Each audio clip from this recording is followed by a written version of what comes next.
सुहाना सफ़र और ये मौसम हंसी, इस तरह के गाने तो आपने बहुत सुने हैं, लेकिन सुहाना सफ़र और ट्रेन भी हंसी, ऐसा हिंदुस्तान में बहुत तेज़ी से देखने को मिल रहा है। पुरानी ट्रेनों का गया ज़माना अब तो लग्जीरियस और हाई स्पीड ट्रेनों का ज़माना है। जी हाँ, TV9 भारतवर्ष अभी इस वक्त आपको सबसे तेज़ चलने वाली ट्रेन का सफ़र का मज़ा लेने जा रही है और उसके लिए आपको दिखा रही है कि जिस जगह हम खड़े हैं ये रैपिड रेल है हमारे ठीक सामने में, और ये वो रेल है जो हिंदुस्तान में अभी सबसे तेज गति से चलेगी। जी हाँ, NCRTC जो ये ट्रेन है ये फिलहाल दिल्ली के सरायकाले खां से मेरठ तक का सफ़र तय करेगी, लेकिन अभी इसका एक सेक्शन शुरू होने जा रहा है साहिबाबाद से लेकर दुहाई तक का, और इस ट्रेन की तमाम तरह की खूबियों और खासियतों से TV9 भारतवर्ष आपको अवगत कराने जा रहा है। अगर हम इस ट्रेन की बात करें तो इसका सबसे जो यूनिक फीचर है वो है यहाँ से इसकी स्पीड तकरीबन 160 किलोमीटर प्रति घंटे की रफ्तार से है। अगर हम अब स्पीड की बात करें तो हिंदुस्तान में अभी वंदे भारत सबसे तेज चल रही है, उसकी कैपेसिटी भी तकरीबन 180 किलोमीटर की है, लेकिन अगर ट्रैक पे बात करें तो वंदे भारत 130, 135, 140 तक जाती है। लेकिन इस ट्रेन की बात करें तो ये ट्रैक पे 160 किलोमीटर तक अभी दौड़ेगी। हालांकि ट्रायल में 162 किलोमीटर तक की रफ्तार से ये दौड़ चुकी है। तो निश्चित रूप से हिंदुस्तान में सबसे तेज रफ्तार से चलने वाली ट्रेन के इस वक्त हम कंपार्टमेंट में हैं। पहला कंपार्टमेंट इसका जो होगा वो होगा प्रीमियम कंपार्टमेंट। प्रीमियम कंपार्टमेंट की बात करें तो यहाँ पे तमाम तरह की सुविधाएं होंगी, जिसमें कि रिक्लाइनिंग चेयर होगा। इसके अलावा जहाँ पे आप बैठ रहे हैं वहाँ पे USB पोर्ट होगा जहाँ से कि अपना मोबाइल चार्ज कर सकते हैं।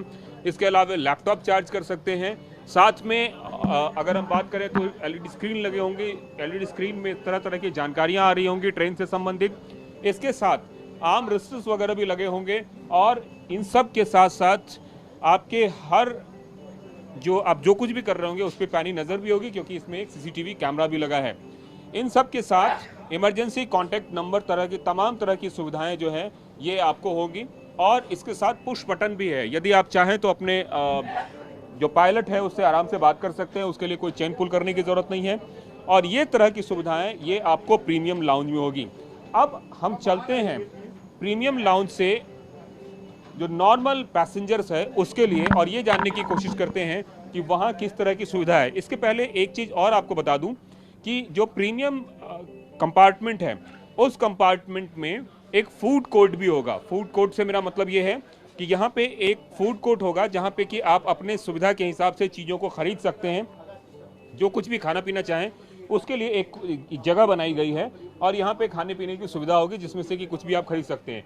इसके साथ यहाँ पे एक दरवाज़ा है। ये दरवाज़ा प्रीमियम और नॉर्मल सेगमेंट को एक दूसरे से अलग करेगी।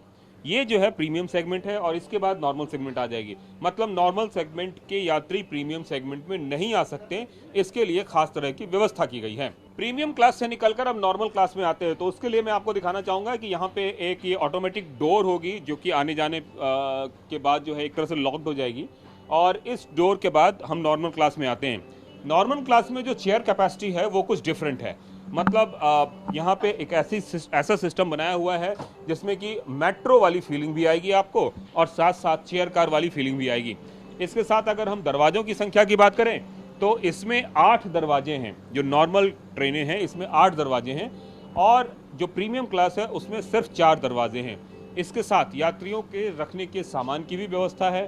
पूरी की पूरी ट्रेन AC है, एयर कंडीशनर है ट्रेन। तो मतलब साफ है कि आपको हर वो सुविधा मिलेगी जो अब तक दूसरे ट्रेनों में मिल रही थी, लेकिन उससे ज़्यादा सुविधा जो है इस ट्रेन में मिलेगी। तो ये प्रीमियम क्लास के बाद नॉर्मल क्लास का है, और इसमें रिक्लाइनिंग चेयर तो नहीं है, लेकिन हाँ इतना ज़रूर है कि आरामदायक सीटें ज़रूर हैं। मतलब आप आर्म रेस्टर है, इस तरह से करके आप हाथ रख सकते हैं। इसमें एक जो चार्ज करने की सुविधा है, USB पोर्ट नहीं है, इसमें सिर्फ केबल है। केबल के थ्रू आप जो है अपना मोबाइल या कुछ चार्ज कर सकते हैं। और इसके अलावा जो तमाम तरह की सुविधाओं की अगर हम बात करें तो सीट के नीचे भी अच्छी खासी जगह दी गई है। अमूमन हम लोगों की आदत होती है कि हम लोग लगेज काफ़ी लेके चलते हैं, तो ऐसी स्थिति में आपको लगेज लेके भी चलें तो कहीं कोई दिक्कत वाली बात नहीं है, और ये एक नया सेगमेंट है। आइए अब हम तीसरे सेगमेंट पे चलते हैं जो इस ट्रेन की सबसे बड़ी खासियत है। ट्रेन तो आपने बहुत सारे देखे होंगे, लेकिन क्या आपने हिंदुस्तान की पहली एम्बुलेंस ट्रेन देखी है? सुनने में आपको अजीब लगे लेकिन ये हकीकत है। और ये क्यों हकीकत है ये हम आपको दिखाते हैं। एनसीईआरटी ट्रेन को कुछ इस तरीके से बनाया गया है जिससे कि इसमें मरीज़ों को भी आसानी से ले जाया जा सके, और इसके लिए बाकायदा ख़ास तौर से एक व्यवस्था की गई है जो कि स्ट्रेचर की व्यवस्था होगी। मसलन देखिए, ये जो पूरा इलाका आप देख रहे हैं, ये जो पूरी जगह देख रहे हैं, यहाँ पे स्ट्रेचर रखने के लिए बनाया गया है। और इसके साथ साथ आप यहाँ पुश बटन भी है जिससे कि आप ड्राइवर से सीधे बात भी कर सकते हैं। तो व्हील चेयर या स्ट्रेचर यहाँ से लेकर यहाँ तक पूरा जो एक लंबा स्ट्रेच है, इस पूरे स्ट्रेच में आप स्ट्रेचर रख सकते हैं और यहाँ पे आप बैठ सकते हैं। तो ये हिंदुस्तान की पहली ऐसी ट्रेन है जिसमें इस तरह की व्यवस्था की गई है जिसमें कि आप स्ट्रेचर रख सकते हैं। इसके साथ साथ हर स्टेशन के पास कौन सा नज़दीक का अस्पताल है उसकी भी लिस्ट है। मसलन अगर हम बात करें कि वरदान multi super speciality hospital Ghaziabad, इसके अलावा अगर हम वसुंधरा पे देखें कि ली क्रेस्ट हॉस्पिटल वसुंधरा, खुदा न खास्ता किसी को कोई परेशानी हो जाती है यात्रा के दौरान, तो उस परेशानी की स्थिति से निपटने के लिए जो भी नियरेस्ट हॉस्पिटल है जो स्टेशन के पास है, उस हॉस्पिटल का नाम, उस हॉस्पिटल का कॉन्टैक्ट नंबर, उस हॉस्पिटल का एड्रेस आप पूरा है, अगर आप हॉस्पिटल को पहले फ़ोन कर देंगे तो एम्बुलेंस सर्विस भी यहाँ पे आपको अवेलेबल हो जाएगी। तो ये जो फैसिलिटी है ये अपने आप में नायाब है। इसके साथ साथ वाईफाई फैसिलिटी भी है, ऑन बोर्ड आपको वाईफाई मिलेगा, जो वाईफाई फैसिलिटी है वो ऑन बोर्ड मिलेगा। और तीसरा जो सबसे बड़ी बात है महिलाओं के लिए ख़ास करके, एक डिब्बा रिजर्व होगा, जैसा कि दिल्ली मेट्रो में होता है उस तरीके से महिलाओं के लिए एक डिब्बा रिजर्व होगा। तो मैं फिर कह रहा हूँ, देश की पहली अगर हम इसको एम्बुलेंस ट्रेन बोले तो कोई बड़ी बात नहीं होगी, क्योंकि पहली बार स्ट्रेचर लगाने के लिए एक अलग से सिस्टम लगाया गया है जिसमें आप प्रॉपर स्ट्रेचर लगा सकते हैं और तमाम तरह की सुविधाएं। चूँकि एसी होगा, अमूमन एम्बुलेंस में देखते हैं कि एसी होती है, स्ट्रेचर होता है, लोगों की बैठने की सुविधा होती है, तीमारदार भी बैठ सकते हैं, डॉक्टर भी बैठ सकते हैं। फर्ज कीजिए किसी को मेरठ से एम्स आना है नई दिल्ली, मेरठ से एम्स आने में अभी अगर आप आएंगे तो कम से कम 1.5 घंटे का समय लगेगा आपको, लेकिन इस पूरे कॉरिडोर से सिर्फ 45 मिनट में आप मेरठ से एम्स पहुंच सकते हैं। पहली बात। दूसरी बात, किफ़ायती भी है, ट्रेन का सफ़र जो है काफ़ी टिकट जो किराया काफ़ी कम है। तो उस तरीके से अगर आप देखें तो तमाम तरह की सुविधाओं से लैस है। इसलिए हम TV9 भारत आपको बता रहा है कि ये जो ट्रेन है देश की पहली एम्बुलेंस ट्रेन अगर कहें तो कोई बड़ी बात नहीं होगी।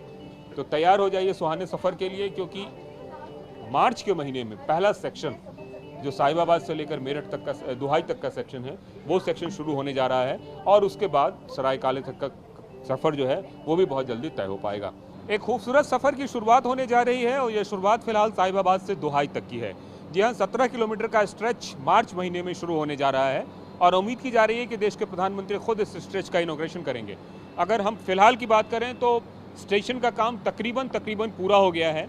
न्यू साइनेज, एजेस और तमाम तरह की चीज़ें लगाने का काम चल रहा है। और इसके अलावे अगर हम बात करें तो आनंद विहार इसका सबसे बड़ा इंटरजेक्शन होगा, जहाँ पे कि अंतर्राज्यीय एक तरह से कह सकते हैं वो टर्मिनल होगा, और वहाँ से मेट्रो, वहाँ से ट्रेन, वहाँ से बस, सब कुछ वहाँ से होगा। और ये दूसरी तरफ सरायकाले का भी एक इसका सबसे बड़ा इंटरसेक्शन होगा, जहाँ से निज़ामुद्दीन रेलवे स्टेशन और अंतर्राज्यीय बस सब कुछ दिखेंगी। तो यकीन मानिए अब तक अगर इस ट्रेन के ट्रायल की बात करें तो 180 की रफ्तार से इस ट्रैक पे वो दौड़ चुकी है, लेकिन फिलहाल जो प्रैक्टिकली दौड़ाया जाएगा वो बताया जा रहा है कि 160 के आसपास। अभी कल ही 162 पे इसको ट्रायल रन में दौड़ाया गया है और सबसे पहले ट्रायल रन में 180 तक का ये सफ़र तय कर चुकी है, जो कि इसकी मैक्सिमम कैपेसिटी है। लेकिन हिंदुस्तान की सबसे तेज़ दौड़ने वाली ट्रेन इसलिए भी होगी क्योंकि अभी तक अगर हम वंदे भारत की बात करें तो वो 130 से 140 तक जा रही है। इसके अलावा दूसरे राजधानी या शताब्दी की बात करें तो वो 100 से 130 के आसपास की होती है, लेकिन ये 160 किलोमीटर के रफ्तार से दौड़ेगी। तो तैयार हो जाइए, उस सुहाने सफ़र का आनंद लीजिए और निश्चित रूप से एक नया कॉरिडोर देश में खुलने जा रहा है। हालांकि देश दूसरे हिस्सों में भी रैपिड रेल का कॉन्सेप्ट चल रहा है, लेकिन पहला प्रैक्टिकली जो स्ट्रेच है वो साहिबाबाद से दुहाई तक है। कैमरामैन वीरेंद्र मौर्य के साथ कुमार कुंदन, TV9 भारतवर्ष, साहिबाबाद।